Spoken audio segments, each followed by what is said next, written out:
ബംഗളൂരുവിൽ വാഹനാപകടത്തിൽ മലയാളി യുവാവ് മരിച്ചു. തിരൂർ സ്വദേശിയായ കെ ഷാദിലാണ് മരിച്ചത്. 27 വയസ്സാണ്. ഓണാഘോഷം കഴിഞ്ഞ് മടങ്ങുന്നതിനിടെയാണ് അപകടമുണ്ടായത്.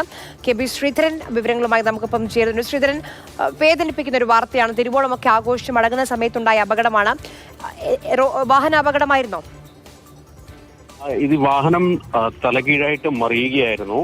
തിരൂർ സ്വദേശിയായിട്ടുള്ള വ്യക്തിയാണ്, ഷാദിൽ എന്ന് പറയുന്ന യുവാവാണ് മരിച്ചത്. ഏതായാലും നാട്ടിൽ ഓണാവധി കഴിഞ്ഞ് തിരിച്ച് ബാംഗ്ലൂരിലേക്ക് മടങ്ങുന്നതിനിടെയാണ് ഈ അപകടമുണ്ടായത്. നൈസ് റോഡിൽ വെച്ച് കാറ് നിയന്ത്രണം വിട്ട് താഴ്ചയിലേക്ക് മറിയുകയായിരുന്നു. കാറിൽ 3 പേരുണ്ടായിരുന്നു. ഇതിൽ ഷാദിൽ സംഭവ സ്ഥലത്ത് വെച്ച് തന്നെ മരിച്ചു എന്നാണ് അറിയാൻ കഴിയുന്നത്. കൂടെ ഉണ്ടായിരുന്ന 2 പേർക്ക് പരിക്കേറ്റു. ഇവരെ സമീപത്തുള്ള ആശുപത്രികളിലൊക്കെ പ്രവേശിപ്പിച്ചിരിക്കുകയാണ്.